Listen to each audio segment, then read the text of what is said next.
தர்மபுரி சம்பவத்தை கண்டிப்பாக வந்து தர்மபுரி சம்பவத்தை அடிப்படையாக கொண்ட படம் நல்லா இருக்கு. ஏன்னா நான் வந்து கிட்டத்தட்ட ஒரு 80 வருஷம் ஷூட்டிங் முடிச்ச படம் அந்த இன்சிடென்ட் நடந்துச்சு. ஸோ இதுல வந்து இது முழுக்க ஒரு கற்பனான கதை. ஆனால் இந்த மாதிரி சம்பவங்கள் பல்வேறு சந்தர்ப்பங்கள் பல்வேறு நடந்திருக்கலாம், அவ்வளவுதான். மற்றபடி வந்து இது வந்து இந்த குறிப்பா இங்க நடந்துச்சு, இந்த இடத்துல நடந்துச்சு, இல்லை பேஸ் பண்ணது அந்த மாதிரி எதுவுமே கிடையாது. நானும் பதில் கொடுக்க விரும்புறேன். இந்த படம் ஆமா சில இடங்கள்ல இருந்து கொஞ்சம் சம்பந்தப்பட்ட படமா இருக்கும். அசிங்கம் எங்க இருந்தாலும் அசிங்கம் தானே. அது வந்து நேரடியா அந்த இடத்தையும் அந்த ஏரியாவும் நம்ம சொல்லணும். அங்க அசிங்கம், இந்த அசிங்கம் அங்கேயும் நடந்திருந்தா அது அசிங்கம் தான். என்னோட இந்த படம் எடுக்கும் போது நான் ஜாதி வந்து ஒரு ஊர்ல இருக்கு, மக்களுக்கு நடுவில் இருக்குன்னு சொன்னேன். இன்டர்நெட் வரைக்கும் வந்துச்சு. ரீசெண்டா என்னுடைய ஃபேஸ்புக் அண்ட் ட்விட்டர் அக்கௌண்ட் நீங்க பாத்தீங்கன்னா சிலர் என்ன வந்து மிரட்ட ஆரம்பிக்கிறாங்க. இப்படி ஒரு படம் ஏண்டா எடுக்கிறீங்க, நீ ஒரு கன்னடக்காரன் முன்னிட்டு இருக்கு தமிழ் படத்தை பற்றி பேசுறது தமிழ் பிரச்சனை. அந்த மனிதனுக்கு நான் பதில் கொடுத்தேன். இது வந்து நான் கன்னடக்காரனும் தமிழ்காரனும் எனக்கு முக்கியம் கிடையாது. இந்த உலகத்துல வந்து உயிர் எடுக்கணும்னா தற்கொலையே தப்புன்னு சட்டம். உன் உயிரை எடுக்கிறதுக்கே உனக்கு உயிர் இல்லை, உன் உரிமை இல்லை. நீ எப்படி இன்னொருத்தர உயிர் எடுக்கிறதுக்கு தயாராக? என்னுடைய ஆதங்கம் ஒன்னேதான். நீ சின்ன வயசுல இருந்து ஒரு குழந்தைய பெற்று வளர்த்து ஆளாக்குன பிறகு அதுக்கு ஊட்டிருப்பீங்க, அதுக்கு பாடல் பாடிருப்பீங்க, தாலாட்டு பாடிருப்பீங்க. அந்த குழந்தைய வளர்ந்து தன்னுடைய கணவனையும் இல்ல அவன் வந்து அவனுடைய காதலையும் தேடி கல்யாணம் பண்ணிக்கும் போது பொருள் மனசு உங்களுக்கு இங்கிருந்து வரும். இது ஒரு மனநிலை. ஆமா, உங்களுக்கு சம்பந்தப்பட்ட நேரடியா உங்க கதையை நான் படம் எடுக்கல. ஆனால் இந்த படத்துல சொன்ன அசிங்கத்தையும் அவமானமும் மோசமான விஷயங்கள் அது உங்களுக்குள்ள இருந்தா உங்களுக்கு சம்பந்தப்பட்ட படம் தான். பயப்படுறதில்லை, அந்த மிரட்டலுக்கெல்லாம் பயப்படுறதுக்கு நான் இங்க இல்லை. நீ யாரு இந்த கதையை சொல்றதுன்னு கேட்கறாங்க. நான் சொல்லாம வேற யார் சொல்லுவாங்கன்னு அதை கேட்கிற உரிமை உங்களுக்கு எங்க வருது? நீ அசிங்கமா தான் நான் அசிங்கமா இருக்கேன் சொல்றேன். கற்பழிக்கிறது தப்புன்னு சொல்றேன், அது சொல்லக்கூடாதுன்னு சொல்றதுக்கு நீ ஏன்? கொலை செய்யறது தப்புன்னு சொல்றேன், அதை சொல்லக்கூடாதுன்னு சொல்றதுக்கு நீ ஏன்? அதை நான் சொல்றேன், அது என்னுடைய பொறுப்பு, அது என்னுடைய கடமை. விதமா எடுத்திருக்கு. ஒவ்வொரு மொழிக்கும் அதுக்கான ஒரு இசை இருக்கு, அதுக்கான ஒரு வரிகள் இருக்கு, அதுக்கான உபமைகள் இருக்கு, அதுக்கான ஏரியாஸ் இருக்கு. ஸோ ராதா படம் எடுக்கும்போது அது மெயின் கரு அதுதான். பிகாஸ் கௌரவ கொலைங்கிற ஒரு விஷயத்த நீங்க உலகத்துல எந்த ஊர்ல வேணாலும் எடுக்கலாம். நீங்க தமிழ்ல எடுக்கலாம், மலையாளத்துல எடுக்கலாம், கன்னடத்துல எடுக்கலாம், பீகார்ல எடுக்கலாம், ராஜஸ்தான்ல எடுக்கலாம், பாகிஸ்தான்ல எடுக்கலாம். எல்லா இடங்களும் மனிதன் இருக்கிற எல்லா இடங்களிலும் இந்த மனநிலை இருக்கிறது. இங்க கொஞ்சம் அதிகமா இருக்கு. ஸோ இந்த படம் வந்து அந்தந்த மொழிக்கு தேவையான ஒரு அழகு இருக்கும், அதுக்கான ஒரு உபமைகள் இருக்கும். நான் சொன்ன மாதிரி ஒரு மியூசிக் இருக்கும், ஒரு பேஸ் இருக்கும். அதுக்கு 2 ஷாட்டை தான் எடுக்கும். So when you address issue அவங்கவுங்க மொழியில நீங்க அட்ரஸ் பண்ணலாம். நம்ம ஊர்ல பூசணிக்காய் திருடன்னு தொட்டு பார்ப்பாங்க இல்லையா? நான் ஒரு கற்பழிப்பு தப்புன்னு ஒரு படம் எடுத்தான்னா நம்ம ஊர்ல நடந்த கற்பழிப்பு பத்தி எடுக்கிறேன்னு அவன் கேட்டான், எவ்வளவு போலியா இருக்கு. நான் எதை சொல்றேன்னு தெரியும். கௌரவம் கொலை, கௌரவம்ங்கிற பேரை செய்யற கொலைங்கிறது தவறு. அது ஊர்ல நடந்தாலும் தவறு, வேற ஊர்ல நடந்தாலும் தவறு. அது பெருமைப்படுற விஷயமா அது. எத்தனை பேருக்கு யாருங்க அவங்க எல்லாம்? அவன் கேட்பான், அவங்க யாரு இல்லையா? நாளைக்கு ஒரு ரேப் பத்தி படம் எடுப்பீங்க, அந்த ரேபிஸ்ட் வந்து கேட்பான், நான் எப்படி ரேப் பண்ணிருக்கேன்னு சொல்லுங்க, நான் பண்ணதா இல்லையான்னு சொல்லுவேன்னு சொல்லுவாங்க. தப்பு இல்லையா? யாராவது ஒரு சென்சர் போர்டு இருக்கு, யூசர் சர்டிபிகேட் கொடுத்துருக்காங்க, நாட்டுக்காக எடுத்த படம்னு சொல்லியிருக்காங்க இல்லையா? சுத்தி மனிதர்கள் இருக்காங்க, தட்டி கேட்கறது நான் கேட்க தேவையே இல்லை. கண்டிப்பாக இல்லை. ஏன்னா வந்து சினிமாவா சொல்லணும், எந்த வகையிலே இது ஒரு சினிமா. ஸோ சினிமாவுக்கு வந்து கண்டிப்பா வந்து பிரீச்சியாலாம் சொன்னாங்க வந்து இருக்க முடியாது. சில கேள்விகள் எழுப்பியிருக்கேன், சில விவாதங்கள் எழுப்பியிருக்கேன். படம் முடியும் போது அந்த கேள்வியும் அந்த வந்து பார்க்கிறவங்க மனசுல இருக்கணும்னு ஆசைப்படுறேன். அவ்வளோ மற்றபடி இதுக்கு தீர்வு அப்படின்றது வந்து அந்த ஒரு சிந்தனை ஒவ்வொருத்தருக்கும் வரணும் அப்படின்றதுதான். ஆமா, அது வந்து இளைஞர்கள் மூலமா நான் சொல்லியிருக்கிறேன். ஸோ நிறைய பேர் கேட்கற அந்த சம்பவம் இந்த சம்பவம்னா இது நடந்த நான் சொன்ன விஷயங்கள் நடந்திருக்கலாம். அதுக்கப்புறம் இப்போ வந்து இந்த பிரச்சனையை வந்து இளைஞர்கள் கையெழுத்து போராடுறாங்க அப்படின்னு ஒரு விஷயத்தை வச்சிருந்தோம். அப்போ கூட அந்த ட்ரெய்லர் ஷாட் பார்த்து சில பேர் சொன்னாங்க, அதை மட்டும் சினிமாட்டிக் அப்படின்னு சொன்னாங்க. ஆனா பார்த்தா இப்போ நிஜமா நடந்து போச்சு அது. ஸோ இளைஞர்கள் வந்து இன்னைக்கு ஒரு பிரச்சனை கையெடுத்து அதை வந்து முன்னிட்டு நடத்துறது வந்து நிஜமா நடந்து போச்சு. ஸோ அப்படி வந்து நிறைய விஷயங்கள் இருக்கு. இந்த கேள்விக்கு என்னோட பதில், ராதாமோகன் கிட்ட பிடிக்கிறது எனக்கு தான். இது வந்து உடனே சொல்யூஷன் கொடுக்குற படம் விஷயம் கிடையாது. இஷ்யூ என்ன இருக்கிறது, நாளைக்கு இந்த படம் நாளைக்கே எல்லாத்தையும் அழிஞ்சிடுவோங்கிற மாதிரியான விஷயம் கிடையாது. ராதாமோகன் நம்மளுக்கு நடுவில் இருக்கிற ஒரு புண்ணை ஒரு ஊண்டை ஓபன் பண்ணி பார்ப்பாங்க. படத்தை முடிச்சு நீங்க வெளியே வரும்போது நிறைய கேள்விகள் உங்களுக்குள்ள வரும், உங்க மனசாட்சிக்குள்ள கேள்விகள் வரும். இது மாதிரி ஒரு ஜோக்கா ஒருத்தர் பதில் சொன்னார் ராதாமோகன். எனக்கு சொல்ல விரும்புறேன், யாரோ ஒருத்தர் என்ன மெசேஜ் கொடுத்துருக்கீங்க படத்துல கேட்டாரு. ராதாமோகன் மெசேஜ் கொடுக்கலாத SMS அனுப்புறேன், நான் படம் எடுப்பேன்.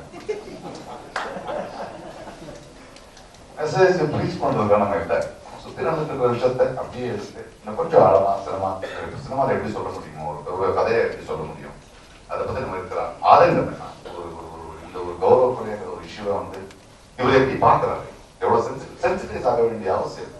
நமக்கு இருக்கிற டாலரன்ஸ் போயிடுச்சு, யாருக்கும் பொறுமை இல்லாம இருக்கு. யாருக்கும் ஓரில் படம் நடக்கும் போது உடனே டாலரன்ஸ் போயிடுது. படத்தை பார்க்கறதுக்கு முன்னாடி, படத்தோட கதையை நாம் தெரிஞ்சுக்கிறதுக்கு முன்னாடி, நம்ம அவரை பத்தி படம் எடுத்துட்டு இருக்கீங்களா, என்ன பத்திய படம் எடுத்துருக்காங்க கேட்கிற உரிமை யார் கொடுக்குறாங்க? உங்களுக்கு என்ன அப்படி ஒரு சாதனை இல்லை? படம் பாருங்க, பாக்குறவங்க பார்ப்பாங்க, சொல்லுவாங்க இல்லையா? அந்த ஒரு பொறுமை இல்லாம இருக்கு. இங்கே ஒரு படைப்பாளியின் ஒரு படைக்கிறவனோட உரிமை எங்க போகுது, அவனுடைய சுதந்திரம் எங்க போகுது? அடாண்டு ஒவ்வொருத்தரும் நின்று கேட்டுக்கிட்டே இருந்தாலும் எங்க போயிட்டு இருக்கணும் வேண்டாம். We have to be a more tolerant society, we have to be more sensitive society. எல்லாருக்கும் சொல்ற உரிமை இருக்கு, அவங்களுடைய கருத்து சொல்ற உரிமை இருக்கு.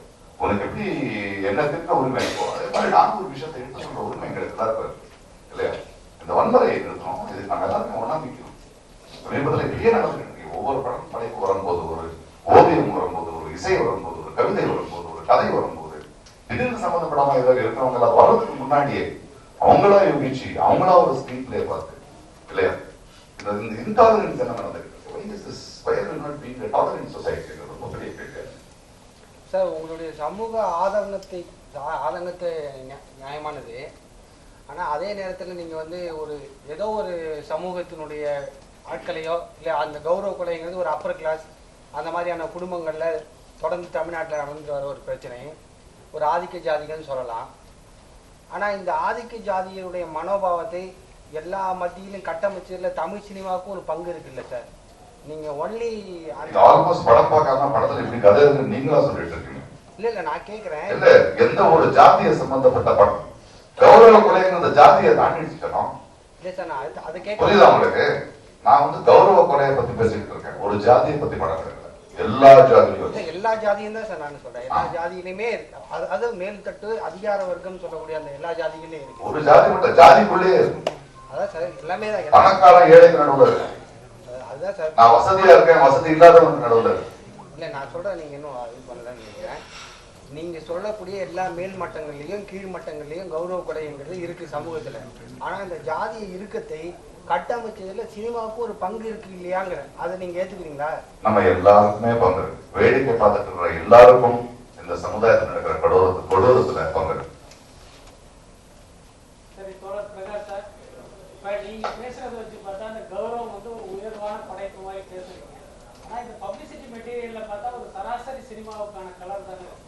அது வந்து 1% கூட கௌரவம் அந்த படத்தை நான் கதை எடுத்திருக்கேன். நான் எப்படி எடுத்திருக்கேன் படத்தை பார்க்கணும்.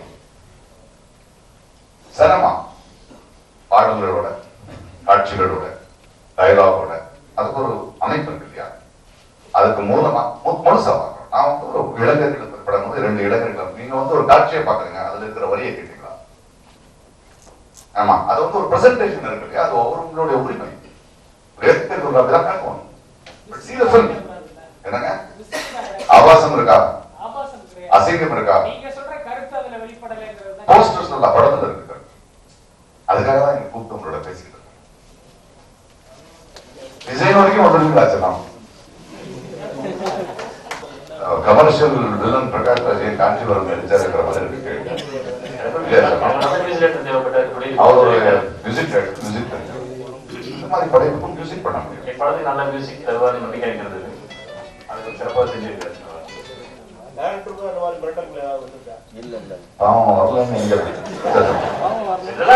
எப்படி நீங்க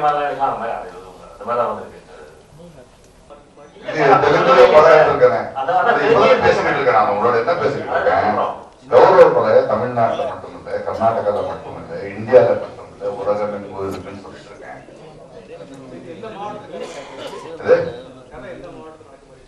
இது எல்லாம் நம்ம சமுதாயத்தில் நடக்கிறது. எங்க வேண்டுமானாலும் நடந்திருக்கலாம். உங்கள் ஊரில் நடந்திருக்கலாம், உங்கள் நண்பன் ஊரில் நடந்திருக்கலாம். நானும் ஊர் இல்ல தமிழ்நாடு தெலுங்குக்கு அது நீங்க படத்தை பார்த்து தெரிஞ்சீங்க. நீங்க படத்தை பார்த்து தெரிஞ்சுக்கிட்டோம்.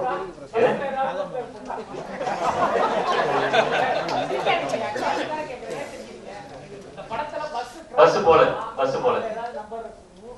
இல்ல அது மாதிரி நான் ஊர் தலைவர்னு போட்டிருக்காங்க சார். இந்த பிரஸ் ரிலீஸ்ல கார் போகுது, அதுல வந்து நம்பர் பிளேட் சொல்லுங்க சார். இந்த ஊர் தலைவர்னு போட்டிருக்காங்க. இது எந்த ஊர் தலைவர்? பிரகாஷ் ராஜ் ஊர் தலைவரா? ஒரு ஊர்ல பிரகாஷ் ராஜ் வந்து ஊர் தலைவர் அப்படின்னு ஒரே ஒரு நிமிஷம். எனக்கும் அவங்களுக்கும் நீங்க வந்து அவங்கள மாதிரியே கேள்வி கேட்கறீங்க. நான் தெளிவா சொல்லிட்டு இருக்கேன். இல்ல சார், உங்களுக்கு விரும்பின மாதிரியே நீங்க கேள்வி கேட்கணும்னு நினைக்கிறீங்க. அப்படி இல்ல அவங்க சொல்லுங்க. நீங்க கேட்கிற கேள்விக்கு பதில் கொடுக்குறேன். இது ஒரு ஊருக்கு சம்பந்தப்பட்ட கதை இல்ல, இது ஒரு கதை. ஆனா கௌரவ கொலைங்கிற பிரச்சனையை பத்தி, ஒரு அசிங்கத்தை பத்தி படம். ஓகே சார், அப்படின்னா நீங்க வாரணாசியில ஒவ்வொரு ஆண்டும் வந்து கும்பமேளாங்கிற பேர்ல நூற்றுக்கணக்கான சாகுறோம். இது நடந்துகிட்டு இருக்கு. அதை பத்தியா கடப்ப படம் பண்ண மாட்டேங்கிறீங்க? எனக்கு இந்த பத்தி படம் எடுக்கணும்னு தோணுச்சு, எடுக்கிறேன். எனக்கு டைம் இருக்கும்போது அதையும் எடுக்க போயிட்டேன். ஒரு படத்துல ஒரு கதை தான் சொல்ல முடியும். சமூக பார்வை தானே அது உங்களுக்கு. எனக்கு தோணும் அந்த செல்லம் ஒட்டுனே எல்லாத்தையும் எடுத்துட்டு இருக்க முடியாது செல்லம். கோயம்புத்தூர்ல ஒரு கம்யூனிட்டி அப்படின்னு சொல்றாங்க. கதையை கேட்டுட்டு எப்படி சொல்றாங்க? நாளைக்கு தியேட்டர் ரிலீஸ் பண்றப்ப பயங்கர எதிர்ப்பு. எப்படி அதை படம் பார்த்து அவங்க எழுதிட்டோம். நீங்களும் படம் பாருங்க. யாரு சரி நீங்க சொல்லுங்க. இல்ல சரி தவறு. ஏன்னா ஏற்கனவே தமிழ்நாட்டுல வந்து நடந்துருக்கு. சரி தவறு. படம் ஓட்டுறதுனா தியேட்டர்ல போட மாட்டாங்க. அதுக்கு சிந்திக்கிற இப்பேற்பட்ட விஷயங்களுக்கு எனக்கு துணையா இருக்கிற இளைஞர்கள் இருக்காங்க, ரசிகர்கள் இருக்காங்க, இந்த நாட்டின் மக்கள் இருக்காங்க, அரசு இருக்கு இல்லையா? நன்றி. அண்ட் உங்க கேள்விகளுக்கு நன்றி, ஸ்டூடியோஸ்களுக்கு நன்றி.